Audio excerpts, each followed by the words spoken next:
Good morning to you, our cherished viewers across the Catholic Archdiocese of Accra and beyond. I welcome all of you to my faith story, where faith comes alive through the very ordinary people who have encountered God in a very simple yet profound way. You are watching us live from the studios of Depsocom Accra, either on Facebook or on YouTube. You may also be watching us on Meriba TV or Lumen Christi TV or Crystal TV. My name is Father Januarius Akpabli. Simply, you can call me Father January. I'll be your host for today. The program is My Faith Story, and it is proudly sponsored by the Catholic Archdiocese of Accra. It is also sponsored by Cake Elements, Pepsi Pine Ventures Limited, and we are also sponsored by Passy Enterprise. Now, these are our sponsors, proud sponsors, and we are so happy to have them. Cake Element specializes in cake, such as wedding cakes, anniversary cakes, donuts, and cake dessert in small containers. Now, they can also serve coffee if you want. You can contact them or locate them at Audome close to TV Africa. Their contact number is 0244 460557. 0244 460557. For the last time, 0244 460557. And their social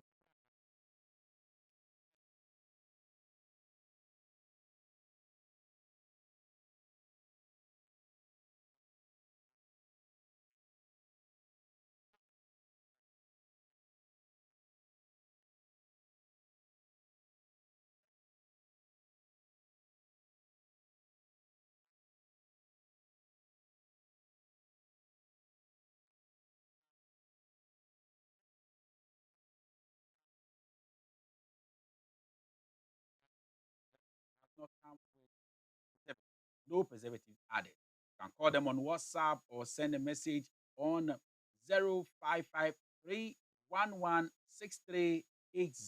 0553 We are again sponsored by Passy Furniture. Passy Furniture deals in of office furniture such as office tables, office chairs, office cabinet, and anything that has to do with office furniture. Go to Passy Furnitures. To contact them, call them on 0244 545727. 0244 545727. To locate them, go to TV Africa, opposite TV Africa. There they can be located. They say Elegant Office Solutions. If you want to be a sponsor on My Face Story, you can also be by sending us a WhatsApp message on our number, Depsocom number 0595202972. 0595202972. And by doing so, you will be part of the sponsors of this program. You can also interact with us as the program begins. Interact with us, you know, you can send in your messages, you can send in your interactions and your comment, your feedback whilst we are having this program. You can do that on Facebook or on YouTube. And we are happy to we will read them at the right time. We will read all your messages, we will read all your comments and all your reaction, and we shall acknowledge all those who are taking part. We want to know where you are watching us from. We want to know your feedback on this program. We want to know what you think about this program. Perhaps what we should do to improve the program, what we must continue doing, or what we must stop doing on this program. My name again is Father January, and I am going to be your host for today's show. In our studio today, we have another man. Call him the man of God. I'm sure you'll be thinking, is a priest. No, there's not a priest, it's a lay, but we are all children of God. So this is another man of God, a Catholic, who has a wonderful faith story to tell. And this is where faith comes alive. Through the stories of faith we hear, lives are being changed. People are calling in, people are sending messages to tell their story. You can also send in your message and you can also be part of this program. It is very simple. Just again, send us a WhatsApp message on our number 0595202972 and tell us, Father, I have a story and I want to be part of the show to tell my story. And the next thing you see, you are in the studios. And today we have called him our father, a grandfather, an experienced man who has lived for the past 86 years. 86-year-old man is here in our studios to share his story. You can be sure that you shall get the best of experience today. Stay tuned as I introduce to you our guest for today. He goes by name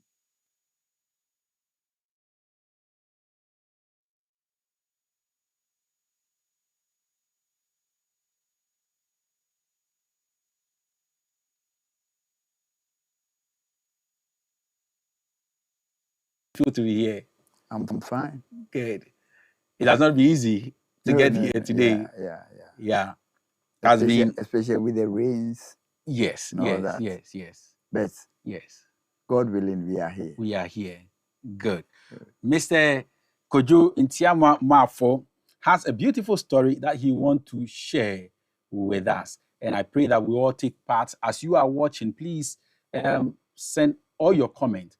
First, let us know perhaps who you are, where you are watching us from, and we want to acknowledge that. Then you send us your comment or your feedback. Mr. Ntiama, you are welcome once again. Thank you, Father. Good. I'm sure many people who are watching us now will not know who Mr. Ntiama is. Can you tell us who Mr. Ntiama is in a nutshell? Yeah. Kwaji Ntiama Amafo is a citizen of Ghana. Okay. And I've lived for 86 years. That's what my parents told me. That's what your parents told you. Okay. I was born in Aduajiri in Saum. And my parents, if I should come in, my parents, but I was taken care of by my mother mostly. My father, I think, was during the Second World War, was out of Ghana. Oh, okay. Your father was a soldier. A soldier. Oh, okay. So you're a son of a soldier. Yeah. So my mother mostly took care of me. Okay. And my mother was a Catholic too. So okay. She introduced me to the Catholic Church when I was young. Okay. Yeah. So I've lived in Accra. Yeah. And worked in most organizations. I'm sure most people. I was a management consultant. Wonderful. Retired anyway, but the consultants don't retire. Okay. A teacher is always a teacher. Most organizations knew me. Yeah. My company was IMAS Limited. Oh, okay. Yeah. In fact, my office was very close. My first office was very close to this studio. Oh, okay. Just around here. Yeah, just opposite Sakiado. Okay. School. Okay. Over there. Yes. So in a nutshell, this is Kojo Ntiama Amafo. Okay. So Mr. Kojo Ntiama Amafo, how many were you? Now you're a son of a soldier, so it would mean that you had some military discipline at home when you're growing up.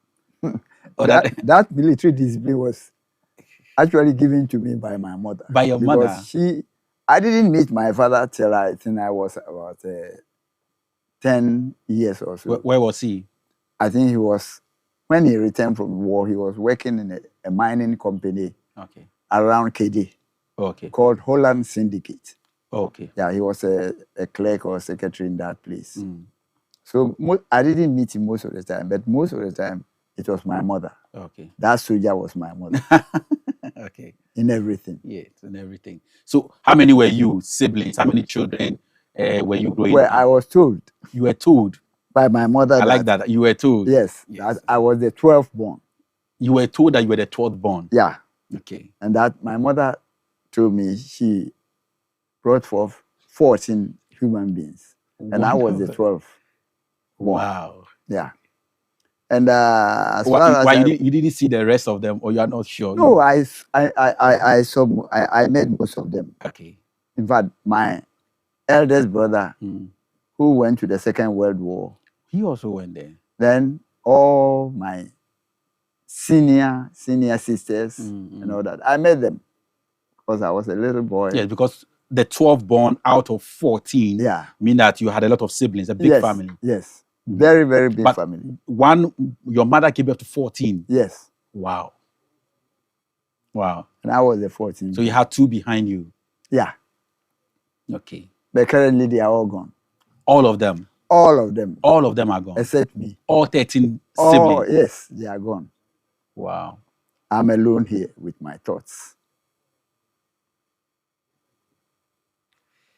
So if you just tune in, this is my faith story. We are here with Mr. Kojo Ntiamwa Mafo, who is telling his story. At the beginning now, we want to understand who he is and where he's coming from. So we are dealing with somebody who has lost all siblings. All siblings are gone. 14 in a family, including him. 13 are gone. And he's the only surviving sibling of his parents. So we can understand the story we are about to listen to. The 12th born of a 14 family, all are gone as at now. Yeah. So growing up, how was it like living with this other 13 siblings? With your mother? Actually, when I was about 6 years, okay, my mother asked me to go and live with the soldier. Okay. My eldest brother. Your elder, okay. In a village near the Abrim district. That village was called Adeusina. Adeusina? Yeah. In the Brim district? Yes, in the Abrimu district. Abrimu district. In the eastern region. I remember, that's where I went to live with my soldier brother. And mostly with the wife, because my brother was a driver. Okay. You know, one of these mommy lorries. He was driving up and down from that village to Akimodan and back and all that. So I was most of the time staying with the wife, but I wasn't going to school. Okay. You were not going to school? As at 6 years? Yes. But what I remember was that when I was about 5 years, before I left, there was a headmaster at Adwajiri Roman Catholic School who used to gather young boys. We used to carry the kitchen stools on our head. Wow. We put on our mother's cloth and tie, and then we go to a cocoa farm. Yeah. Very close to the town. Wow. And that's where that man was teaching us A, B, C, D, and 1, 2, 3. Okay. And when I went to live with my soldier brother and the wife, I wasn't going to school. I was just that there. Stopped. Yeah, I wasn't going to school. Okay. Till I think after 1 year, my mother decided to relocate me. So she asked me to come and live with one of my sisters who was married to a farmer at Adesu, a cocoa farmer. So I was living with them in the cocoa farm. The cocoa farm, yeah. Yeah, there was a sort of a shelter or something, yeah. In the cocoa farm. So did you learn how to do some cocoa farming? We were always going to the farm, carrying loads of cocoa to go to Adesu market on market days. Yeah. Yeah, and most of the time we were in the farm. Oh, okay. Going to the farm, weeding and all that. But then, around 1949, my mother relocated. No, it was my sister. My sister. Yes. She told me, we were going to Adwajiri for the Christmas. Okay.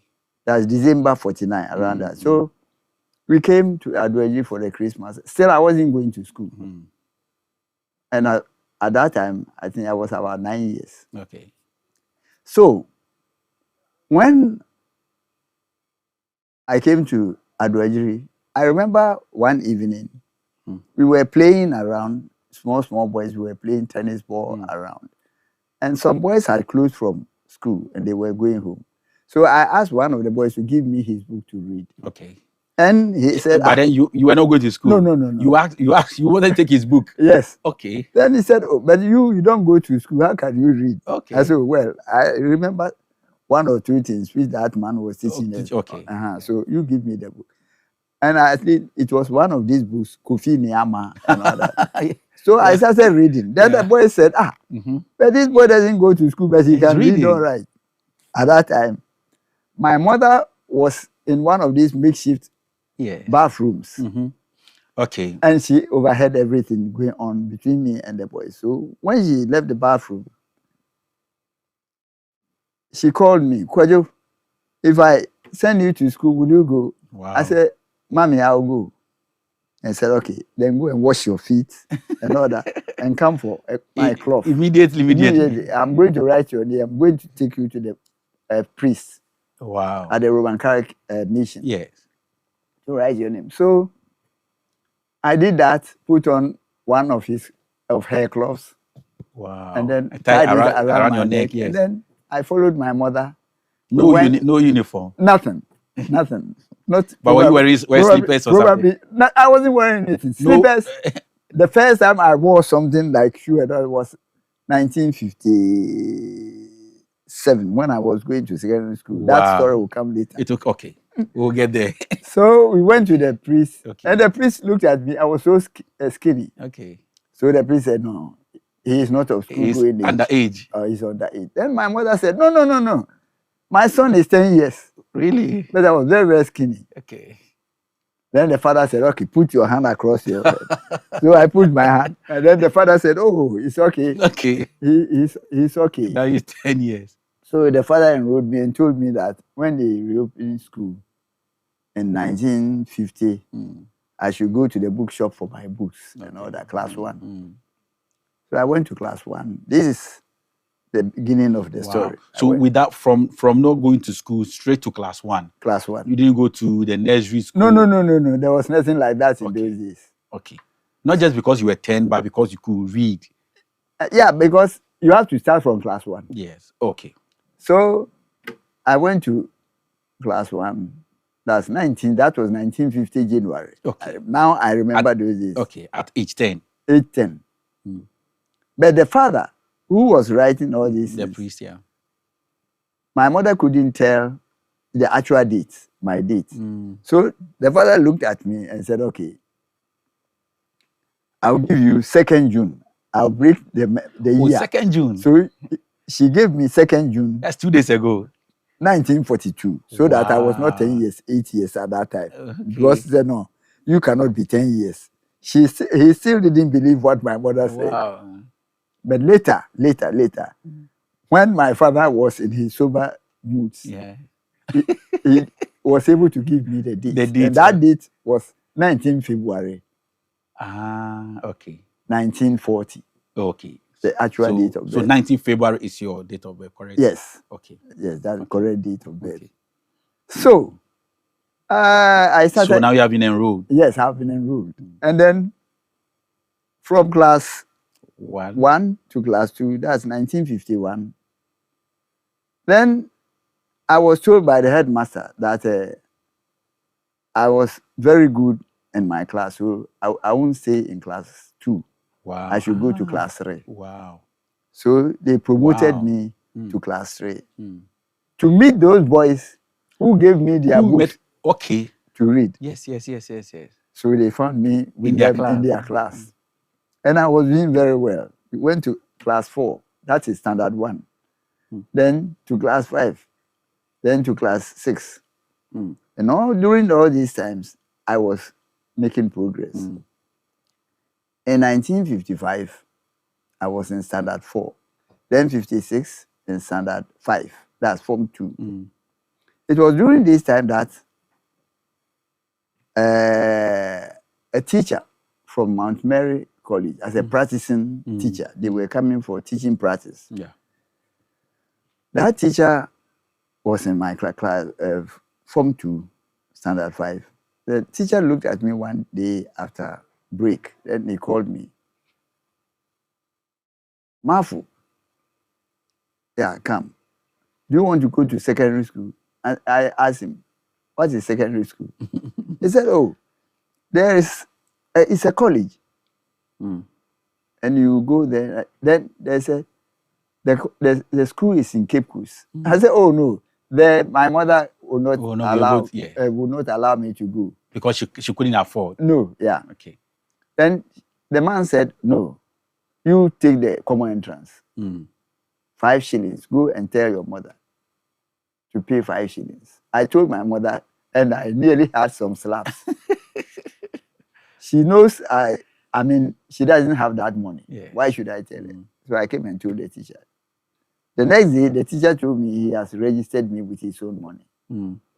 So I took the common entrance. The whole school, most people took the common entrance. Then one day, the office boy brought me a letter from St. Augustine that I have passed and I should go for interview. Okay. Then the headmaster of my school heard about this story. They said, who gave you this? Who gave you the letter? The letter. So the letter boy. The letter boy. He said, no, the two of you come to the parade. And I had 12 lashes. Wow, 12. The boy too had 12. That next time, he should bring such letters to the headmaster to announce lashes to the whole school. Apparently, the headmaster's children didn't pass the common entrance. Okay. But the whole school, I was the only person who passed. With letter came. And so I told my mother. Then my mother said, hey, they say you should come to Accra for interview. Kimbu. Oh, Kim was just here. Yes. Just around. My mother said, me, I don't know that place. So then who will go? Then I think she called my father's brother, who was in town. And then the man said, oh, no problem. I know the place. I will take him. So my mother had to give him money for transport and all that. At that time, it was about 6 pence or 1 shilling from Nsaum to Accra. We came for the interview. The interviewer was, I think, the headmaster of the school, a white man. He interviewed me, and then he said, okay, I should go. He asked me, you are a mass server? I said, yes. So, all right. So, after about 3 or 4 weeks, I received a letter. And that letter, even we had closed from church on Sunday, and I was hovering around the bookshop when I saw a letter with an embossment from St. Augustine's College. I looked at it and I saw my name. And you knew it was yours. And I saw my name. At that time, they used to call me Lawrence Marfo. Oh, okay. That was my baptismal name. Your baptism was Lawrence Marfo? Yes. I was baptized in 1953, thereabout. Okay. And I think that's a story will come that 1953 you were baptized with the name Lawrence Marfo. Lawrence Marfo. And now you don't use the Lawrence Marfo. No. That story will come later. Okay. So viewers, we have a lot of story to hear today. So, okay. I took the letter and I ran home and opened it, and I had been given admission at St. Augustine's.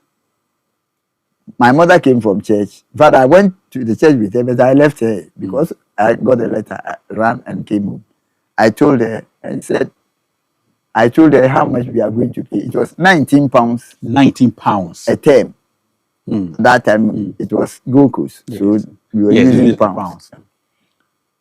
Then she said, me, how can I pay 19 pounds every 3 months?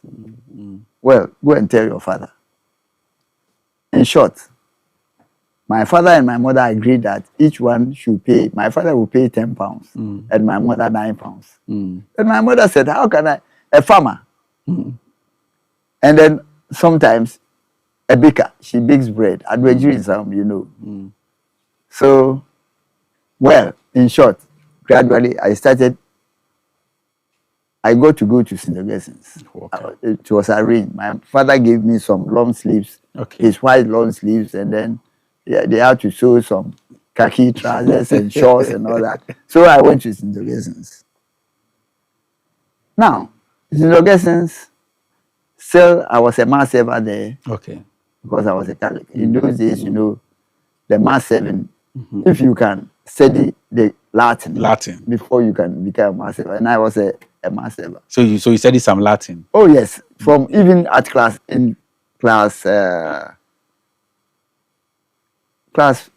5. You studied Latin in class. Yeah, we were using Latin to say. Remember some of the Latin phrases? Yeah. Right. Like the father, when we are going to say, the father will say, in tribal ad or tara day. Then I will say, a day in Quilaitica Juventutemia.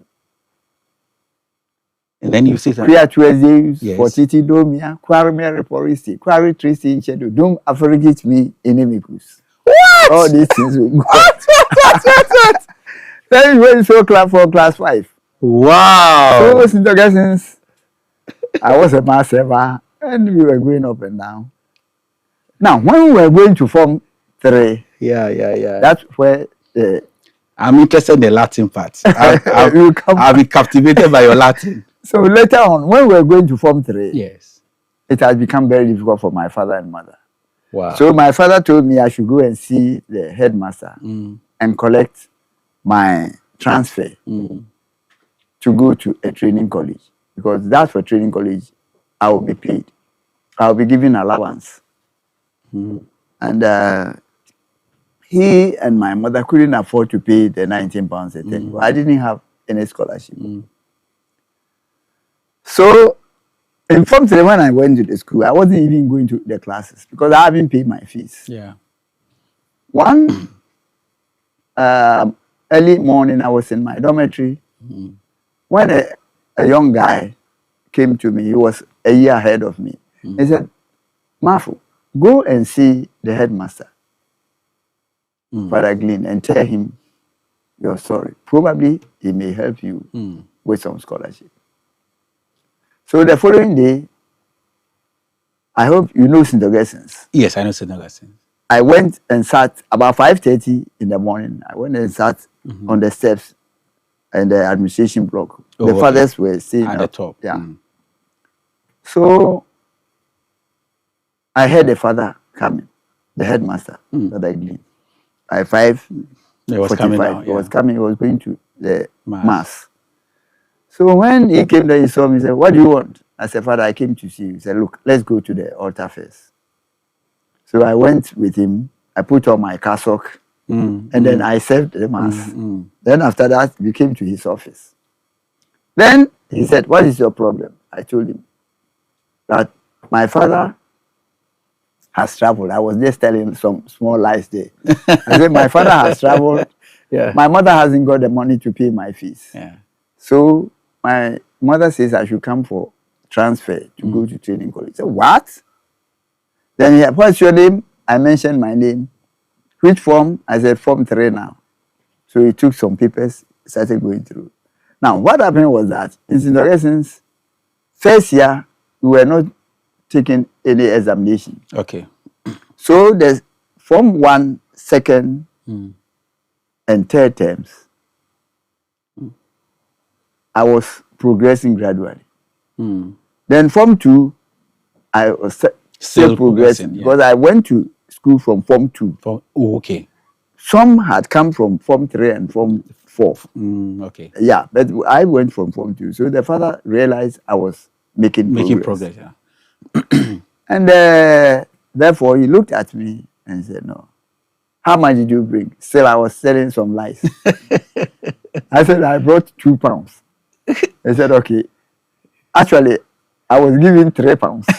So I wanted to forget the 1 pound. Yeah. He said, okay. Then he took some paper, he wrote something. Then I looked at the paper. I've been given full scholarship. Wow. He said, go and give it to the Beza and pay 2 pounds to the Beza. So I went, gave it to the Beza and paid the 2 pounds. And that's how, this is where I realized God was doing something for me. So I finished in the Augustine's. When I finished Form 5, I was called to come to the 6th form. In those days, when you finish Form 5, then if you pass, you go to 6th form. I said, no, I won't go to the 6th form. Because I had got, when I came out, I got a job at Barclays Bank. Okay. Now ABSA. ABSA Bank. At Nsound. I submitted an application. When they called us to take a test, we were about 50. I was the only one taking. Wow. So I got the job and I quarreled with my father. I said, I won't go to the 6th form. My father looked at me and he didn't say anything. He said, one day you will remember. So I went and worked at Barclays Bank. And from there, I think during my last days there, a mate of mine at St. Augustine's, he so rest in peace. He was called Professor Mudibo Okram. Oh, okay. He was at the Supreme Court of Ghana. Okay. He wrote a letter to, yeah, he was my mate. He wrote a letter to me and said, look, why are you wasting your time at the bank? If it's money, come, when we finish the university, you get money. That letter touched me. So the following year, I went back to St. Augustine's to sixth form. Okay. And I completed, at that time, it was free scholarship. 60 pound scholarship, it was free. So I went and then completed the sixth form. When I came back, instead of going to the university again, I said no. Okay. Still, I was child penury was great. I'm in poverty.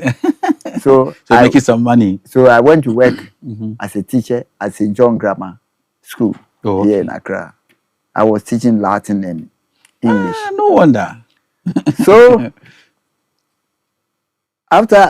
when I went there again, my friend was angry, that my friend at school, my late friend. Yeah. And he wrote a letter. He said, why didn't you come to the university? And so I didn't pass one subject, so I wanted to better it. He said, okay, then you do it and come. Actually, it was true. So I did it, that paper. I passed, and then so I went back to the university, and he took me to see the pro vice chancellor at that time, and he said, okay. Then the pro vice chancellor told him that if I would do his subject, which is philosophy, then he will let the registry admit me. Other than that, I was late because I was about 2 weeks late. The university has reopened. Then my friend said, look, Professor, he can do it. I know my friend, he can do it. So I was there. So when the university reopened, about 2-3 weeks, yes, 1965, I entered Legon. Okay. And then I realized everything was okay with me with that philosophy and sociology and political science. Nice. Everything was okay for me. At Legon too, I was a member of the Legion of Mary. Okay. And secretary of the Aquinas Society, a Catholic organization, and a member of Pax Romana. Wonderful. I had some 2 friends from Opokuwari, Anto and Donko. They were also Catholics. So, I mean, we were going to church, doing everything beautifully. And I was even a mass server sometimes. We used to go to mass at Mensa Sabbath Hall. That's where the chapel was. Chapel, yeah. So everything was all right. I was going to church. After I had left Legon, this is where the break came. Okay. I wasn't going to church. Good.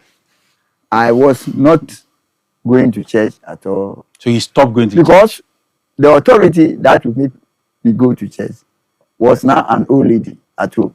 And I was in Accra. Okay. So she didn't have any authority over me. So I wasn't going to church. And I was free. So now, and I stopped going to church. My dear viewers, this is where we have got into with the story of Mr. Ntiamoa Moafo, who is telling us his story. Okay. And now the story has progressed. And if you follow the story, there's something that is running through, something that we have not heard yet, which is going to be the next thing that Mr. Moafo is going to tell us. There are a lot of things that we need to take particular attention of. Mr. Ntiamoa Moafo, at what point in time were you baptized? I was baptized when I was about 7. No. At that time was because you started schooling before you baptized. Yeah. That's our 9th. No, this was for about 1953. 53. Yeah, around. Okay. So by then you have started school in 1950. 50. So 3 years into schooling, you were baptized. So you saw your baptism and all that. Yeah. And you were given a name, Lawrence. Did you choose it or it was given to you? I chose it. You chose the Lawrence. Yeah, the fathers asked me. The sound made me choose. I didn't know who that Lawrence was. Okay. That saint was. Okay. So I just chose it. So and they give you options and you chose. Yes, and when I chose it, about 2 of my friends too, everybody said, "Man, I'll take Lawrence and all that." Lawrence. One of them was Lawrence Boating. He's dead now, Okay. and Lawrence Opong also dead now. Oh, My classmates. but was your mother okay with the name Lawrence? She didn't care. I mean, she was illiterate woman, a farmer. She didn't know anything about it, and wasn't bothered. Okay, she would just call you Kwejo. Yes. Okay. Kwejo, the name my mother would call me, Kwejo. Ntiamwa. Ntiamwa. Kwejo Ntiamwa. Oh, okay. Kwejo Ntiamwa. Okay. Yeah. So at what point did you drop the Lawrence, and why did you drop the name? No, that one came when I went to America. Okay. When I went to America, at that time, you know, it was difficult to do your master's degree in Ghana and all that. So when I went to America to do my master's degree, that's where I remember in the class, the finance lecturer, the guy was a Spanish. Everything he would call me, Lawrence, Lawrence. So a Nigerian friend became very angry with me. He said, "Look, you are a Ghanaian, and you in Ghana, we in Nigeria, we learn a lot from you." Kwame Nkrumah said we should take a look at it. So why do you let this guy call you Lawrence? I said, "That's okay, thank you." The guy was called Oyekan. I remember his name, Oyekan. I remember the name. So I said, "Yeah, it's okay. He would not want to call me Ntiamwa and all that. So you let him call me Lawrence." Lawrence, okay. Then, just about 2 weeks, they brought some forms that the names we want to appear on our certificate. Okay, you should write it, yeah. We should write it. So I dropped the Lawrence and put Kwejo. Okay. I didn't swear any affidavit for it. Okay. When I came back, and that's the certificate I brought, my master's degree. It was accepted. And yeah. And even my social security, I used it when I was working back in the Auditor General's department. I was paying the social security. So that a card, the number and everything, that's the name. Yeah, okay. That's what I used for my social security. And it was accepted. Okay. So I didn't. So it wasn't because no. You had any about the name, anything wrong with it? No. Because of this. You just wanted to keep your local name. That's it, yeah. So I can still call it Lawrence. Oh, you can call me. Because I didn't swear in the affidavit to change it. Okay. Because the social security knows I'm Lawrence. Okay. Yeah. But your full official name now is Kwejo Ntiamwa Mafo. Okay. So growing up, your Catholic faith, you seem to be very strong. Tell us something about your faith, how you're practicing your faith. You were a mass ever. Yeah, you see, I was a mass ever. And I was going to morning mass and evening benediction and all these things. I was 7. I was going to mass. And in class 6, I remember, because I was patronizing, going to the mass and all these things, my mother became angry and said, because I don't sell her bread in the mornings and in the evenings, she confiscated my school uniform, said she won't allow me to go to school again. So for about 1 week, I wasn't going to school. And the headmaster asked my classmate what was wrong. They said, he says the mother has seized his school uniforms. So the headmaster came to my house and came to my mother and said, "Mami Martha, Kwejo is not coming to school. But I understand he has told us that because he wants to become a priest, you have seized his school uniform." Then my mother started laughing. And she said, this boy to become a priest. I will thank God. This boy, he's a very bad boy. So, because he doesn't sell the bread and all that. So the headmaster begged her that, "Look, we don't know what it will be in future, so you give back." So my mother gave back. But that evening, she beat me. Said I've told lies to the headmaster about her. So she really give it to me. What was the lie? What was the lie you told? That I wanted to become a priest. And that's why he has seized my... But did you want to become a priest? No, you didn't want to become a priest? No, at that time, the edge was there. You had the edge to be a priest, yeah. But when I got to St. Augustine's, certain things changed. What changed? The peer group. Okay. The peer group. But were you that stubborn when you were young, when you were growing up? Oh, very, very. Really? Not stubborn in the sense that I was stealing or drinking or anything. No. Okay. But now, Aswading. Yes. Aswading. Yes. And my mother really gave it to me. She disciplined me. She would beat me. Sometimes she would use this small pepper. Mm-hmm. She would grind it and then put it on. She said, I want you to be blind so that you don't go out again. Stay in the house. She would beat me well. But here you are at 86, you are not blind. No. I don't even drive with. You don't drive with spectacles. Yes. You don't even read with spectacles. No. At 86. Yes. Maybe the pepper help. I will start putting pepper on my eyes. I don't know. Okay. Yeah. So this is the story at that age.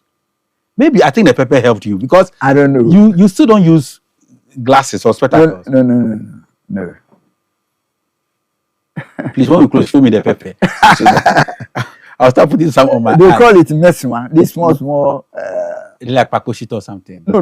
Mesma, they are small. They are not the ordinary, normal. The long ones. No, these are the small ones. Please, our viewers there, if you know Miswa, if you know Miswa, you can take us a photo and show it on the comment section. Or and let us see. In Yirawa. That's awesome. Okay, Miswa or in Yirawa. So if you know what it is, that kind of pepper you are talking about, please let us know that in the comment section. Because I'm interested. I want don't go and put it because now you are old. Probably when I was young, it never had any effect. Really? Yeah. So that's around that time. This is the situation. So if you are in our parliament, we say now hard dream pa. Yeah. I was a troublemaker. A troublemaker. Just to make trouble in the house. And my mother would also make sure that I don't. But did you send that to the church? You were serving mass. So didn't the mass serving change you to make you better? But you were still troublemaker. No. As for the mass serving, it was a different thing altogether. It didn't change you. Well, I don't think it changed me. No. No, I don't think so. Wow.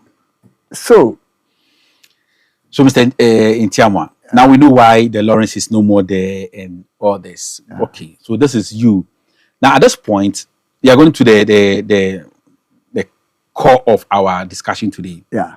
Now you have been a Catholic, a serious one for that matter, gone to church, at the university, very serious Catholic, then, leading groups and all that. That's where the break came. Then you just stopped going to church. Yes. What happened? As I said, there was no authority now controlling me to go or not to go. So were you being forced to go to church prior to? That time, my mother would say every Sunday, make sure, and even the school, if you don't go to church on Sunday, the school, they know. They will whip you. So I was better after the university. The only thing my mother forced me to do after the university, when I was working at Auditor General Department, she told me that whether I finished university or not, she doesn't care. Once I'm in Accra, every Saturday I should come and go to farm with her. Even after university? Oh yes. You come to in Sawam? Just take lorries, 1 shilling or so, and then I go to every Saturday, early in the morning or sometimes Friday evening. Go to the farm with her. And go to the farm with her. And then you go to church on Sunday. Yes, go to church on Sunday. So she can monitor you.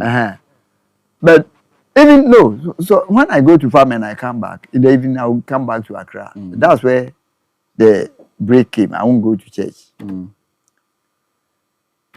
This is what happened. Yes. So trying to understand, how did you feel when you stopped going to church? Because you have been going to church all this while. I didn't feel it. But were you praying? We were living with some. In fact, as I said, I was living with some friends. Yes. So, peer group.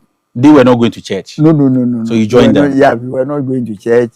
On the Sundays, we will prepare food and all that. Wow. And then party. And then we go to the stadium to watch football and all that. So church matter didn't come. What team did you support? Oh, at that time. At that time, I was a house supporter, I remember. At that time, but now you have to. Now I don't even know the teams. But it has to still. And now I don't even know the Okay. things who is playing or what. Okay. Yeah.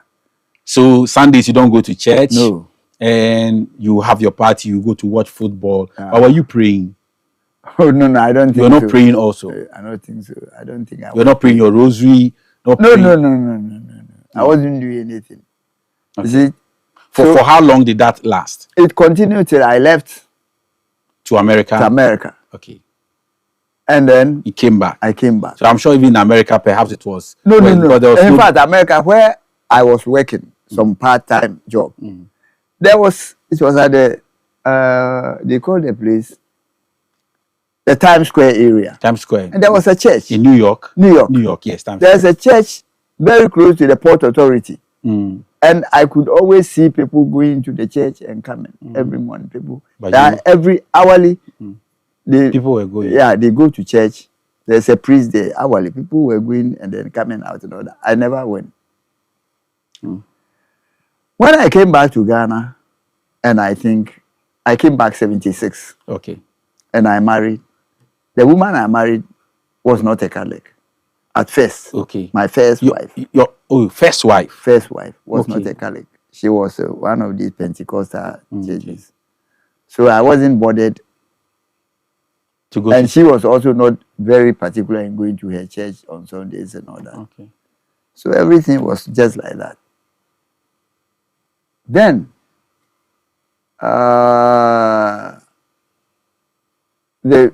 after about 3 or 4 years, there were some challenges in the marriage because of my stay outside and all that. So the marriage, we had 2 kids. The marriage broke down. The 2 boys are now in America. I sent them to America. Okay. The marriage broke down. Your first marriage. Yeah. So that one was off. Okay. So in your first marriage also, still you were not going to church. No. You were no more bothered about Christianity, about No, Catholicism, about anything. Nothing. And you were okay I was okay with myself. because you had friends, you had family. You were just okay. You are But working, your you wife are- also, though she was a Christian, She was not also she not was also going not to going. church. So okay. So Then I think I came to the part 2. so you married A second a second wife. woman. Yeah. Okay. And she was a Catholic. Okay. I say she was a Catholic. She was a Catholic. Catholic. Okay. Is there a third wife? Yes, that will come. There's a third wife. Yeah. Okay. But that was short-lived. The third So let's take it one. So Yeah. the second wife now. So the second wife was a Catholic. The marriage was blessed at Holy Family Catholic Church. So, but you knew you were marrying a Catholic, Yes, and you knew the marriage would bless in church, yes. And even then, though you were not going to church. no, the father advised me. Okay. I started going to confession and all this to start. But after the marriage and all that, I think I went to church the first or second day and I stopped again. Well, But my wife was going, Okay. and she wasn't bothered because she felt now she's married. She can go to her communion, and all that. Okay. So Did you have to convince her by going to church before the marriage? Because some women are like that. no. Okay, I met a boyfriend. He's not a Catholic, but now because of me, he's started before the marriage. Yeah. But you see, after the breakdown of the first marriage, that's where I met an esoteric religion with a branch in Ghana. Okay. And I started going with them.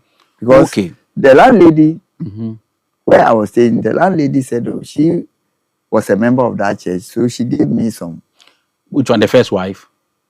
After the first, After the first wife? the first marriage has broken down. You met somebody? No, I say, after when the first marriage Broke down, yeah. the house where I was staying, the landlady gave me Okay. some tracts and to read about a church she was attending, that whether I'll be interested. So I I call it started. the esoteric religion. It's an esoteric religion, a foreign religion. I don't want to mention the name, Okay. as I said. Okay. So I started going to that church with them, together with the landlady and the landlady's brother. We were going together and all that. Before I married my second Okay. wife. Okay. So I told the father that I belong to another church. He said, it's okay. Once I belong to another church. Was it a church like a Christian religion church? Yes, a Christian religion. They have Jesus picture and all that. They use his name and all that. But as I will say later on, later I became convinced that it was not something for me. Okay. So it's getting interesting. Yeah. I'm sure people This is where this is the interesting part. Now I'm sure they want to understand. So whilst you were not a Catholic, or you are not going to church or the Catholic Church anymore, you joined this esoteric religion, which is a foreign religion, so to speak. That seemed like Christian, but not Christian. They didn't seem to be Christian. On the surface, they look like, but in deep, you know that they are not. Before you met the Catholic, and you are not ready to leave that religion also. No. Well, so you still held on to that. And then I married this Catholic woman. But she knew that you belong to this religion. She knew it. And she knew whatever you were doing in there. All the things that were going on, that she knew about it. She knew I was doing everything. Because it's a disciplined sort of church. Okay. You don't have to drink. Okay. You don't eat. You don't drink. Yeah, you don't eat meat. You don't smoke. Meat, you don't smoke. And all that. Certain types of food you don't have to eat. Okay. And I felt it was very good. On that score, it was good. That's what convinced me to do it. So, when I married her, we moved together, we did everything. Everything was okay. But then, this is the point where I diverted. I decided not to follow the Catholic Church again because at that time, I was doing something, to me, it was not good. I decided, I think my second wife had a problem with her womb. Okay. And therefore, I decided to have another wife. Oh, okay. Yeah. So I had another wife. A third wife. At this time, we had a second. Yeah, so at that point, you had two wives. Yeah. Yeah. And then with that woman, I produced 2 children. The third one? Yeah, 2 girls. But I told myself that if God does not permit you to have a second wife, why would God permit you to have children? That's the philosophy I used to convince myself. Okay. So once you have the children... So if God has permitted the second wife, giving children to the second wife, it means he has permitted it. Yeah. I mean the third wife. Yes. Mm-hmm. It means he has permitted. So that's how you were convinced. Or that's my philosophy. That is my philosophy. Okay. So, but that marriage too broke down. Which one? The third one. The third one broke down, but the second one was still standing. Yeah. Okay. The Catholic was still standing. So then I told myself that enough is enough. I won't go in for anybody again. I will stay with my second wife. But then I couldn't go to church with her or all that because I felt to go for confession and tell the father because of this that I won't go at all. This is what made me stop entirely to go to the church. My wife was going, she was doing everything. She rose up to a very high level in the St. John's and all that. Oh, okay. Yeah. So she was a member of St. John's? Yes. International, yeah. Then the change came. But nothing about her life convinced you to change you to come back to your roots. Her life was fantastic. It was good. And I could see some holiness in her and all that. But then I couldn't just leave that church too. Because I've been with them for over 48 years. You were there for 48 years? Yes, from 1977. So at that point, were you struggling within yourself? Was there any fighting within you? No. There was nothing. At that time, you were comfortable. I was comfortable. I was convinced that everything. I wasn't probably thinking of heaven at that time. When you were with these people, you were not thinking about heaven. Why? I thought I would go to heaven straight away because of their convictions that, ascension, Jesus ascended, everybody will ascend and all that. That's their philosophy, that everybody will ascend. Would you want to tell us certain things that... No. Their philosophy that the ascension is meant for everybody. So I feel I will ascend. Okay. No, just to say anything that you did there that at any point would click your mind and say, no, this thing is wrong? But no. I felt everything was okay. Apart from this doctrine. Yeah. I felt everything was okay because it's a disciplined sort of religion. They sing praises, they sing, they dance. They do communion. No. They don't do communion. No. You don't take communion in that church. No. Okay. No. The only thing they do is occasionally it's an American religion. So okay. During the November Thanksgiving, they do banquets. We all eat together. And all that. But then, after my wife, the second wife, the third wife, that marriage was broken. Uh-huh. Yes. Now you are left with the second wife. With the second wife. Okay. Now, the second wife, we were living comfortably. Everything was fine. And then all of a sudden, somewhere last year, August, she just passed. Wow. And when she passed, I told myself that, no, I don't think this is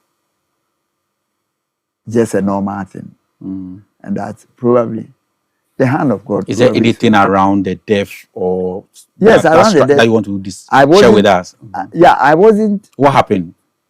It was just one evening, Saturday, when she called me and said, "Daddy, I can't breathe."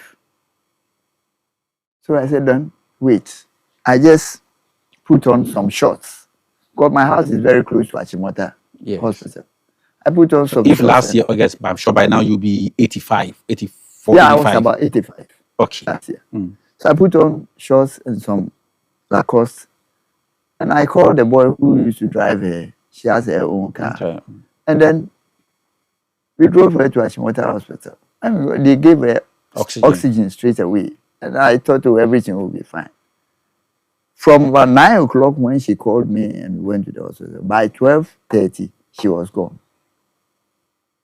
Because according to the doctor called me and said, she has realized there was water in her lungs. And that she was trying to call some hospitals. But 12:30 Saturday, people had gone home. Some hospitals, some would not even respond. So we couldn't get the instrument to siphon the water from her lungs. And so she passed. Then, from that time, I started reading. I was on the social media. Okay. So before we come to that point, let's still look into this one. At that time when, for that 48 years where you were, let's say, away from the church, you were totally away from the church. Yes. Away from any news of the church or interest in the church. Yeah. Did you ever get some people who came to talk to you about the church or came to encourage you? No. Nobody. Nobody was. Nobody. Or you were not ready to welcome anybody. Nobody. No. Some friends used to tease me. Some have brothers. They used to tease me. So once a teacher, always a teacher. Once a Catholic, you will come back to Catholicism. They used to. One lawyer Nyako. Okay, he's still alive. Yeah, he's in Kofodia. Okay. If he listens to this, he will laugh. He used to tell me, he said, "Look, you once a Catholic, always a Catholic. You will come back to Catholic, and don't worry." So when your wife died, my wife died, you started reading. Then I started reading on the social media. Then I read the story of one actor, Jonathan Rumi. Jonathan Rumi. Rumi is an actor. Where he went to Czechoslovakia, where her grandmother was buried, and was trying to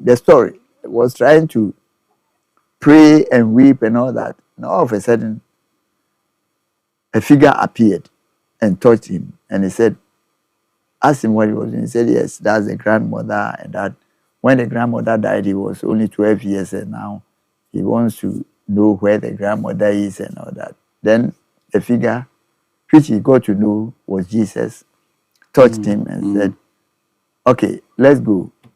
I'll show you where your grandmother is. Mm. And then Jesus took this guy to another realm. And the man saw his grandmother sitting comfortably and all that. And Jesus told him that this is paradise. Mm. And here you can see all the spirits, the souls, they are living comfortably and all that. And he showed him hell and all that. And Jesus said, the guy asked him so many questions. Why do people die? Mm. He said, well, before you die, you sign your own, before you come on earth, you sign what will bring you back. Really? Yes. Said, well, this is what Jesus told him. The story I was reading. Okay. Before you come on earth, before you are born, You even sign how you come, how or you when, come back, when and how. how you die and come back. Okay. So your grandmother did everything, all these people. Then the guy asked, even accident? He said, yes. Even by gunshot? He said, yes. Whatever. We accept and we sign. We accept. And that's our destiny. So as I sit now, I've already signed how I will go. Exactly. Where, how you go, everything. I've signed already. That's the story I got you. Then, so I said that, which means my wife knew or signed something that at this age she will die by this kind of death. She will go But you didn't say when we signed this. No. Okay. When before you come, that's before you are even born. So that I was telling myself, I said, so which means my wife died because this is her destiny. Then I will not make noise. Because I know I will also go one day because of what I will decree. I have decreed for myself. Then I told myself that, well, if this is the case, then I will. Then Jesus told him again, told that guy, he said, nobody goes to the Father except through me. And I read this in John 2. Yes. It's there. Yes. Then I said, oh, if this but prior to this, you didn't know it was in John 2. I hadn't bothered to even read the Bible to know it was there. No, because I'm only trying to see. No, I didn't know. For 48 years with this religion. I didn't know. Because that the religion I joined, we were not using the Bible. You were not using the Bible? Yes. Okay. Yes. This is that when people if you were using the Bible, yes, I would not, because like Presby, Methodist and all so that makes it questionable. Yeah. That makes the religion questionable to be a Christian religion. But they use quotations from the Bible. But they don't read the Bible. No, they don't use the Bible. Okay. So I said that if this is the situation, then I have to be with a religion which follows the teachings of the Bible. And Jesus Christ. Because I read somewhere too that when Jesus said, nobody comes to the Father except me. Jesus said again somewhere that some people have established organizations for people to praise them and all that. And even though they use his name, but those people are the people that individuals worship and not him, Jesus.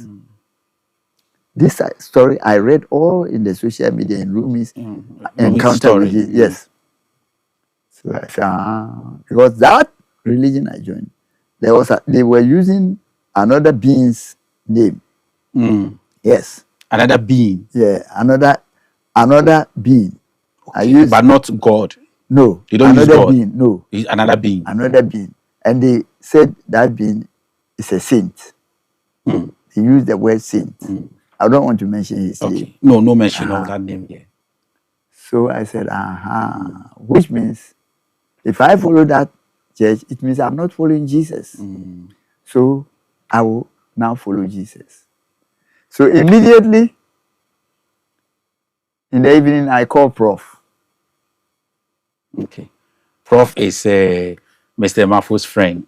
Our neighbor as well. My late wife's friend. Okay. Very close friend. Okay. And we are neighbors. Okay. So I called Prof and said, Prof, I want to go and meet the father at the church. At Christ the King Church. Okay. And And I told her why I want to go. He said, oh, that's very good. But then later, I spoke to my sister-in-law, my late wife's sister, and said, oh, you are very close to Abelempe.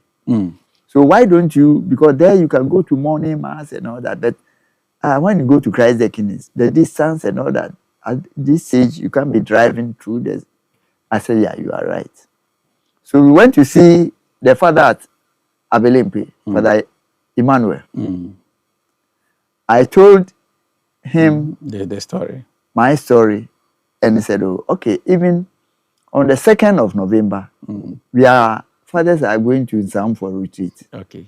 I'll find out from the mission about your records and all that. But you wait. My boss himself will be coming. When my boss comes, I will let you meet him. So he went. Later on, I was there when he called me, and so I should come and meet him. So when I met him, he said, oh, well, he has made the investigations. It's okay. The boss has come. So I should meet the boss. Then I came to meet you. And then so I was the boss. Yes. Oh, I didn't know I was the boss. Yeah. So we had our conversation and all that. Okay. And I had to do the confession right in front of you. And then he told me to go to First Communion on the Sunday following. Yeah. So I called my late wife's sister, the professor, and my daughter, Nada, and one of my siblings' son, Prince, and we came. So this is how I broke away from that church after over 50 years and came back to Catholicism. Because that guy convinced me, Jonathan Rumi's story convinced me that this is where I have to go. No one can go to the Father except through Jesus. And this was the only thing that convinced me. That church you went to, they were not mentioning Jesus. Another being. They will mention Jesus, but in passing. They had a being. Yeah. And we don't use the Bible. They were not using the Bible. So this is my story. How do you feel now coming back to the church as a Catholic? You were a Catholic, you drifted out of Catholicism, and then coming back to the Catholic Church. Yes. How do you feel? How does that make you feel? I feel great. You feel great. Because if I don't feel great, how can I go to church when it's raining cats and dogs? Yes. In those days, as soon as it's raining, even that church I was going to, as soon as, especially in the mornings, if it starts raining, Sunday mornings, I won't go to church at all. I'll just cover my head and lay in my bed. But now, I feel I should be staying in the church. In the church. I see that myself. When I sit behind and watch that, I want to know the conviction. Yeah. It seems that there's something that I see that you are holding on to something. Yes. And this is what is keeping you going. Yes. You want to share that for the sake of somebody who is watching us, who has also left the church, or perhaps is still outside the church. Yes. And what is that conviction? What is that thing that holds you, that edges you on? Yeah. That means what Jesus said, if you follow him. And from the story, I got to know the difference between paradise and hell. And in fact, from that time, I've been reading going through the social media, where a lot of people die. Sometimes they die, have deaths, near-death experience, and then they meet Jesus. Some were Muslims, they go and they say, oh, they want Allah to heaven. Then Jesus will tell them, there's no Allah here. It's only Jesus. Oh, wonderful. Yes. There's the stories of the stories. I've been reading them. There's only Jesus here. Here, there's no Allah. There's no Muhammad. And most Muslims too are converting in droves. And this is what made me think that, look, if there is life after death, because I've read somewhere that man does not die. What is the meaning? The physical body will die, but the soul and the spirit, they don't die. You go somewhere by all means. And don't just joke that you think, oh, every death is death. No, there's somewhere which passes you that you go. Would you believe that, or will you agree with me when I say the prayers of your wife all these years for you is what is bearing fruit now in her death. I Would you will agree to never dispute on that. I will never dispute. It's true. Because you saw her pray for you, or heard her pray for you. In fact, you see, there's a story. Her sisters, my late wife's, one of the sisters' son got married. And during the engagement, the lady gave me rosary. But that rosary is here. Still with you? Yes. The lady was just, these girls, when they are engaged, they go around. The engagement. Yes. During the engagement, they distribute certain things. She gave me rosary, and that's it. And when she gave that rosary to me, my wife said, you don't need this rosary. But why are you taking it? But that's how you see. Yeah. I said, this is not your business. You leave it with me. And I put this rosary under my pillow. And every night, I started praying. Then she asked me. You were praying? Yes. Even though you're not coming to church? Yeah, no. Then she asked me, but you left this church long ago. Do you know how to say the rosary? I said, no. There's nothing that I can do. Even certain things I learned in class 1, I still remember. You didn't show her your Latin skills? No. She knew I was a master. Okay. I have a retentive memory. Yes. God has given me that gift. Yes. So I told her, look, you leave it. And the day that she came to my room, we had adjoining rooms. Okay. She lived one part of us because I wanted her to feel free and what she had her altar and all that. And you also had your own altar? Yes, I didn't want to disturb her. Okay. The day that she came, she was holding her rosary and I was holding mine. Wow. That day, incidentally, I was holding my rosary, and when she told me she couldn't breathe and all that, I said, "Blessed." Oh, that was the day she died. Yeah, the day she that day she died. I was taking her to the hospital. I was holding my rosary. I said, "Blessed Virgin Mary, help my wife because she's in difficulty." I felt so sad for her because she had had diabetes for a long time, but she was okay. She was moving about and all that.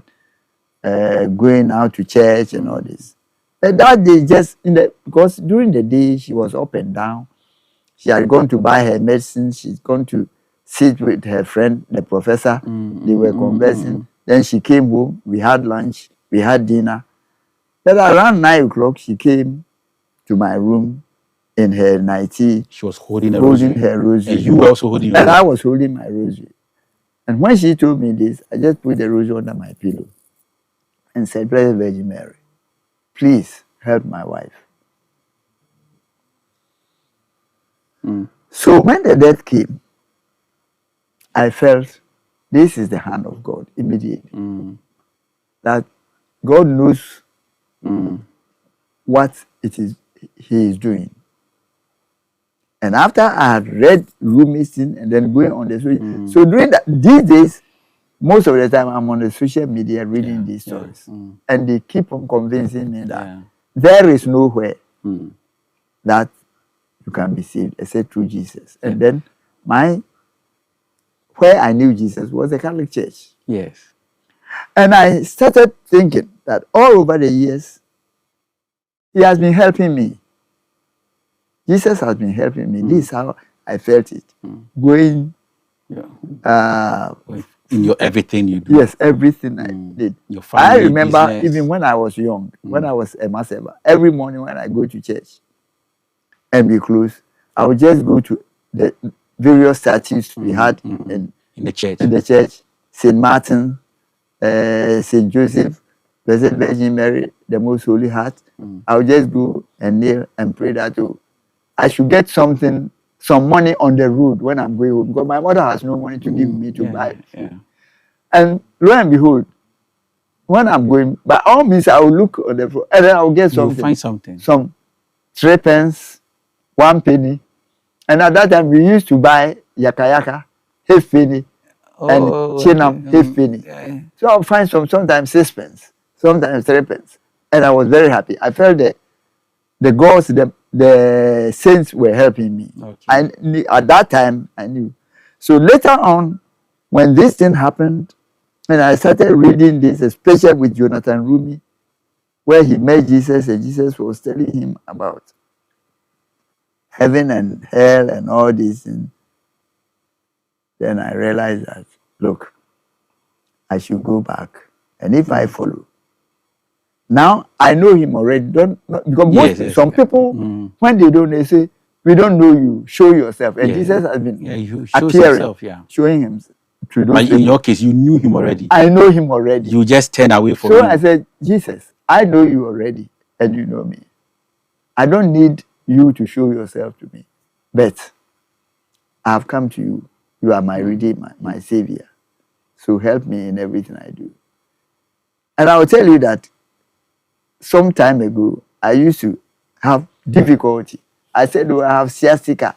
I can't stand and all that. So we'll reserve that story of your miracle when we come back. So Mr. Itiamama was a miracle experience, which I think we should hear. I'll let him tell that story about a miracle or an intervention God had in his life. He will share that with us soon. So you are still watching My Faith Story. That is Depsocom Accra, bringing you this beautiful story here from our studios. Maybe you are watching us on our Facebook or YouTube or Lumen Christi TV Ghana or Crystal TV or ATV or Meribah TV. Wherever you are watching us from here, we are here in Depsocom Accra, where we bring you this beautiful story. Interact with us. Maybe you have questions to ask Mr. Ntiama. Maybe you have some encouragement to give him as he has come back, or you want to welcome him back into the church. Not long ago, we yet brought back, I think this year or so, just this year or a little bit. Last year, November, when he came back into the church after a very long break as a practicing Catholic. But we are happy to have him back into the Catholic Church. And I can tell you, he has come better, stronger, with more understanding, with the experience he has gone through. We will take a very short break now, a very short break. We'll come back and then he will tell us that miracle and intervention of God in his life that has brought him now that today he can drive at 86 without even spectacles. He drives at day and drives at night. This is miraculous. This is God's hand at work in such a person. Just wait for us. We'll be back soon and we continue with My Faith Story. See you soon.